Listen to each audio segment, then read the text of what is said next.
J'ai toujours été courageuse, mais malgré ça, je m'inquiétais pour mon opération à venir. Est-ce que je faisais la bonne chose?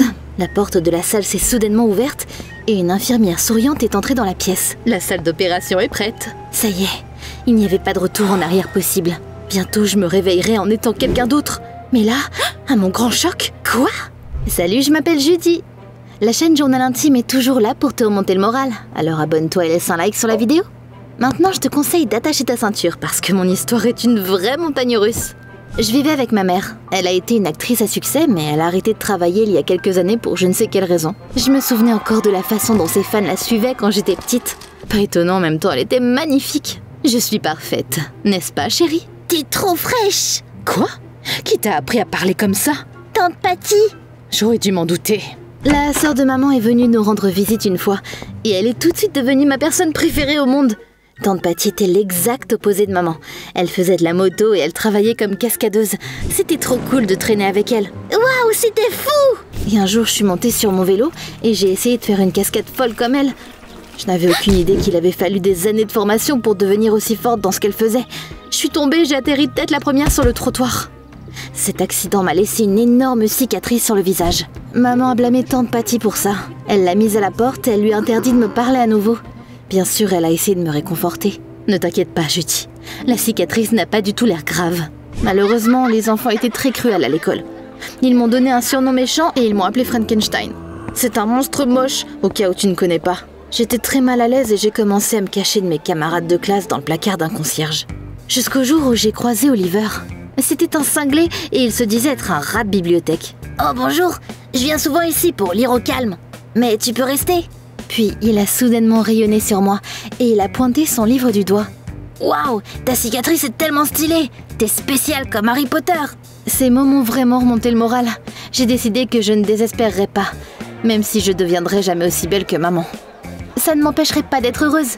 J'ai retrouvé ma confiance en moi et je n'avais plus honte de ma cicatrice. À partir de ce moment-là, on est devenus inséparables avec Oliver, comme deux biscuits Oreo.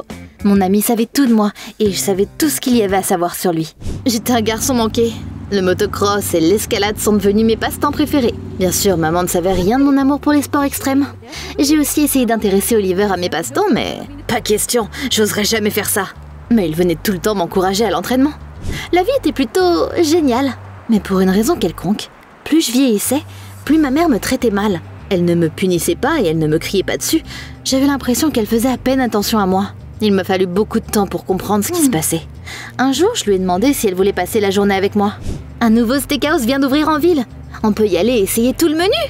Mais maman m'a regardée avec indifférence et elle s'est juste détournée.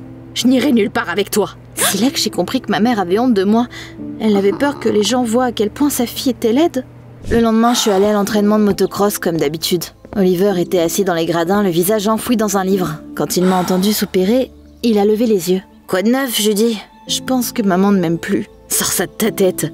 Comment une mère ne peut pas aimer sa propre fille? Elle peut si sa fille c'est Frankenstein. Eh bien, souhaite-moi bonne chance. J'ai fait un check à Oliver, j'ai mis un casque et je me suis dirigée vers la piste. Mais avant d'atteindre ma moto, un autre motard est passé devant moi et il m'a couvert de terre de la tête aux pieds. Je viens de rejoindre le club et j'ai encore beaucoup à apprendre. Je m'appelle Nigel. Laisse-moi me faire pardonner et t'acheter une glace. Avec ces mots, il a enlevé son casque et il m'a regardé. Oh, waouh! J'aurais dû mettre mes lunettes de soleil. Sa beauté était éblouissante. Tu m'invites à un rencard? Bien sûr. J'ai souri tristement. J'étais sûre que Nigel me draguait juste parce qu'il ne pouvait pas voir mon visage. Alors j'ai enlevé mon casque et j'ai fièrement montré ma cicatrice. Alors, t'as changé d'avis? J'étais sûre qu'il essaierait tout de suite de m'abandonner, mais son sourire s'est juste agrandi. Bien sûr que non, pourquoi je ferais ça? Pourquoi un gars aussi beau voudrait parler avec moi? Ça n'allait pas du tout cette histoire. J'ai dit avec hésitation que j'allais y réfléchir et je suis montée sur ma moto. Après l'entraînement, je me suis approchée d'Oliver et j'ai pointé Nigel du doigt. Tu vois monsieur parfait là-bas? Il m'a proposé de venir à un rencard avec lui. Tu penses que je devrais dire oui? On devrait d'abord en apprendre plus sur lui. Quand je suis rentrée à la maison ce jour-là, maman avait des invités. C'était d'anciennes connaissances de l'industrie du film. Une femme s'est soudainement approchée de moi et elle m'a pincé les joues comme si j'étais une enfant. Judy, regarde-toi, tout adulte. La dernière fois que je t'ai vue, t'étais minuscule. Après ça, elle est allée voir maman, elle m'a pointé du doigt et elle a dit quelque chose. Ça devait me concerner parce que maman est devenue blanche comme neige. Elle a expulsé tous les invités et m'a regardé fixement. Va dans ta chambre. Je voulais pas me disputer avec elle quand elle était comme ça. Alors, pendant que je montais les escaliers, j'ai entendu quelque chose se briser derrière moi. Maman avait renversé notre grand miroir. J'étais dévastée. J'avais l'impression que mon cœur se brisait en 1000 morceaux aussi. J'ai passé une main sur ma cicatrice.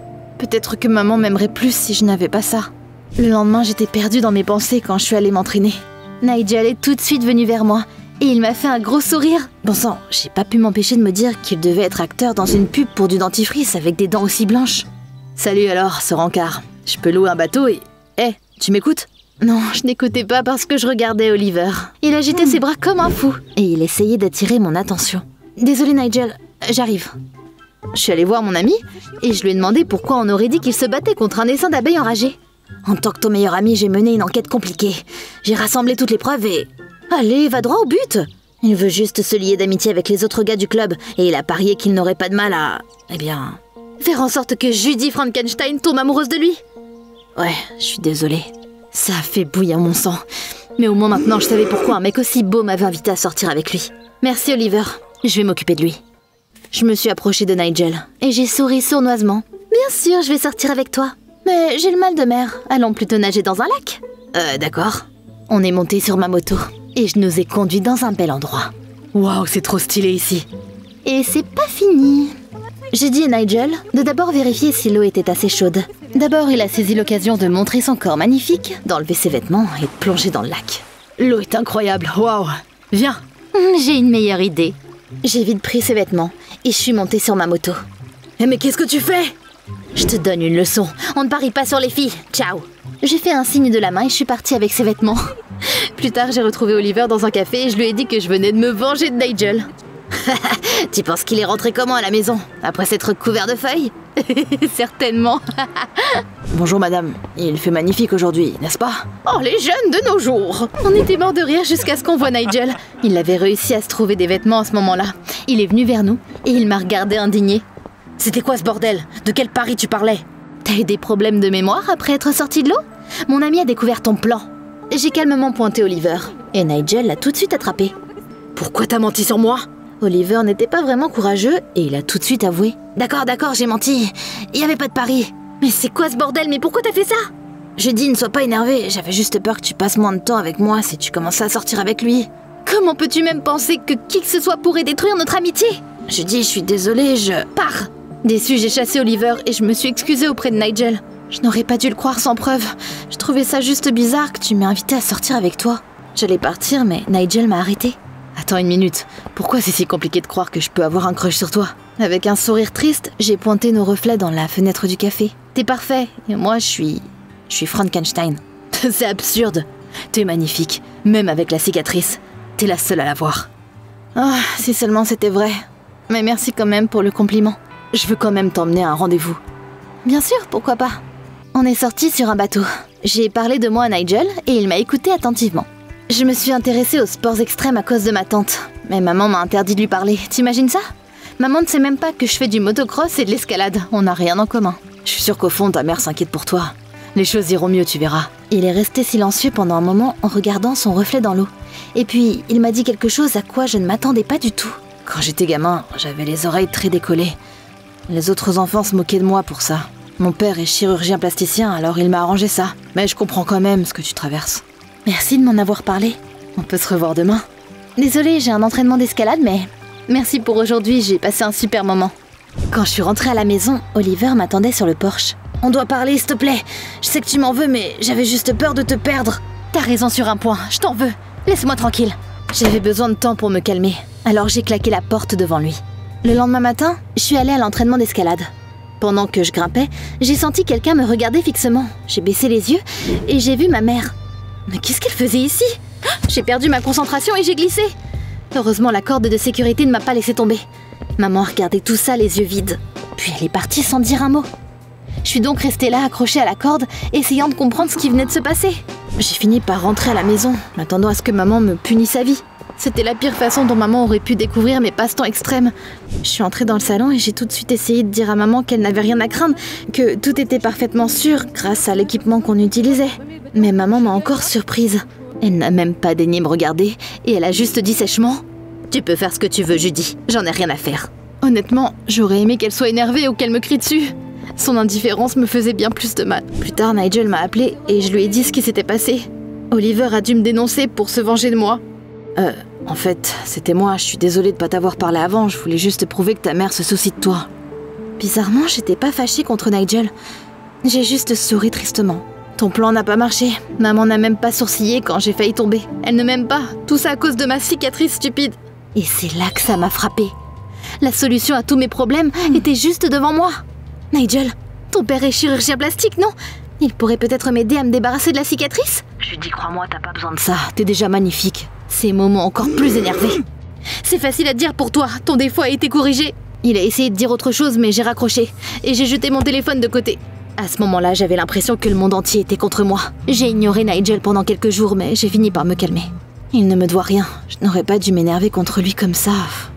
J'allais appeler Nigel, mais à ma grande surprise, avant que je puisse faire ça, il a frappé à ma porte. Je pense toujours que t'as pas besoin de te faire opérer, mais si tu penses que ça améliorera ta relation avec ta mère, je t'aiderai. Nigel m'a dit qu'il avait convaincu son père de se débarrasser de ma cicatrice gratuitement. Je n'avais pas les mots pour dire à quel point j'étais heureuse. Ma vie changerait, c'est sûr. Oh, merci beaucoup. T'as pas idée de ce que ça signifie pour moi. Les médecins ont fait des tests et j'ai attendu l'opération. Maman n'était pas au courant de tout ça. J'avais hâte de la surprendre avec mon nouveau visage. Le jour de l'opération est enfin arrivé. Sans rien dire à maman, je suis allée à la clinique et j'ai croisé Oliver sur le chemin. Je lui ai dit, t'as 1 minute? Pas maintenant, je suis pressée. Je suis passée devant lui tellement vite que j'ai failli le faire tomber. Une fois à la clinique, j'ai été submergée de doutes. Est-ce que je faisais la bonne chose? Là, une infirmière est entrée dans ma salle. La salle d'opération est prête. Mais là, la porte s'est ouverte et... On reviendra sur ce qui s'est passé un peu plus tard, mais pour l'instant... Tada! Regarde ça, ma cicatrice avait disparu. Il était grand temps de surprendre ma mère. Et je me suis dépêchée de rentrer à la maison. Regarde, je suis jolie maintenant. Tu vas m'aimer de nouveau maintenant? À mon grand choc, maman m'a regardée fixement et elle a grogné. Non, tu ne peux pas être plus belle que moi. Elle s'est retournée et elle est partie. J'ai entendu un autre miroir se briser dans sa chambre. Les larmes coulaient sur mon visage. Je n'arrivais pas à y croire. Tout ce que ma tante Patty avait dit était vrai. Attends, je t'ai pas encore expliqué ça. Revenons un peu en arrière. J'étais allongée dans la salle quand 3 personnes sont arrivées. Nigel, Oliver et ma tante. Mais qu'est-ce que vous faites ici? Je te sauve de tes indécisions irréfléchies. Oliver m'a dit qu'il m'avait vu courir et qu'il soupçonnait que quelque chose n'allait pas. Il a trouvé Nigel qui lui a dit qu'il avait convaincu son père d'enlever sa cicatrice. T'as pas besoin de faire ça. Je suis d'accord avec Nigel. Ils ont essayé de trouver un moyen de me faire changer d'avis et ils ont pensé à tante Patty. Oliver l'a trouvé et il lui a tout dit. Chérie, écoute, se débarrasser de cette cicatrice mignonne ne t'aidera pas à reconquérir l'amour de ta mère. Qu'est-ce que tu racontes? Ta mère sait que tu es belle, avec ou sans cicatrice. Ma tante m'a expliqué la vérité. Il s'est avéré qu'une fois que la beauté de maman avait commencé à s'estomper, on avait arrêté de lui proposer des rôles. Elle était jalouse de moi. Tu te souviens de cette fête que ta mère avait organisée? Une invitée lui avait dit que t'étais belle et que tu pourrais devenir actrice. C'est pour ça que maman avait perdu son sang-froid, qu'elle avait viré tous les invités et qu'elle avait cassé notre miroir. Elle détestait son visage vieillissant. Mais comment tu sais tout ça? Les acteurs qui étaient là me l'ont dit. On est collègues. Je suis restée loin de toi jusqu'à ce que j'apprenne pour l'opération. Je n'arrive pas à y croire. Maman est vraiment si folle que ça? T'as pas besoin de te faire opérer pour le savoir. T'as une autre façon de cacher ta cicatrice. On est allé dans un studio de cinéma. Et l'un des maquilleurs là-bas m'a fait un patch en silicone pour couvrir la cicatrice. J'ai aussi mis un anti-cerne dessus et la cicatrice avait disparu. C'était la magie du cinéma. Maintenant, tu peux aller voir ta mère. Regarde sa réaction et décide par toi-même si tu as besoin d'une intervention chirurgicale ou non. Tu sais déjà ce qui s'est passé ensuite. Tout ce que ma tante avait dit s'est avéré être vrai. Maman était jalouse de moi. J'étais dégoûtée, mais je n'étais pas faible. J'ai essuyé mes larmes. Je suis entrée dans la chambre de maman et j'ai enlevé le patch de silicone de mon visage. Maman, je sais que je ne récupérerai jamais ton amour. Tu n'es qu'une femme égoïste qui a peur de vieillir. Je dis, ma chérie, attends. Mais je l'ai pas écouté et je suis partie. Bien sûr, j'ai annulé l'opération. J'aimais bien mon look. Et je n'allais pas essayer de me changer pour qui que ce soit. Ma relation avec ma mère ne me dérangeait plus. Elle a essayé de faire mieux, mais je ne pouvais pas encore lui pardonner. J'ai décidé de déménager dès que j'ai eu 18 ans. En attendant, je suis restée en contact avec tante Patty et elle m'a obtenu un stage dans un studio de cinéma. Je sortais aussi avec le gars le plus incroyable du monde qui me trouvait belle. On aimait faire la course et Oliver venait nous encourager. Je lui ai pardonné. Après tout, Oliver était un bon ami, même s'il n'était pas du tout sûr de lui. Regarde Nigel, il y a de l'amour dans l'air. Oh, tu aimes aussi les livres Harry Potter? Oui, surtout la chambre des secrets. Allez, on va leur laisser un peu d'intimité. Voilà, Parfois, j'utilise encore le patch de silicone pour cacher ma cicatrice. Mais seulement pour faire une blague aux gens qui ne me connaissent pas encore. Comme je t'ai fait croire que je n'avais plus de cicatrice. Dis-moi dans les commentaires, tu es satisfait de ton apparence ?